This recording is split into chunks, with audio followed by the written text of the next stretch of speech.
Hey, I'm Bryson with Trick Tools, and here in front of me I have a selection of hand tools for metal shapers, starting with our large, medium, and small MetalAce barrel mallets, as well as our large, medium, and small bossing mallets from MetalAce. We also have these 1/2 inch, 3/4, and 1 inch T-Dollies from MetalAce, and also we have 18, 12, and 6 inch shot bags, as well as a little 4 inch handheld shot bag.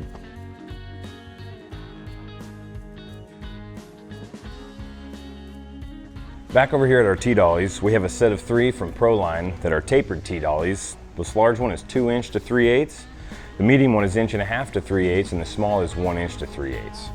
We also have a set of 3 leather slap hammers available that are from Fournier Enterprises.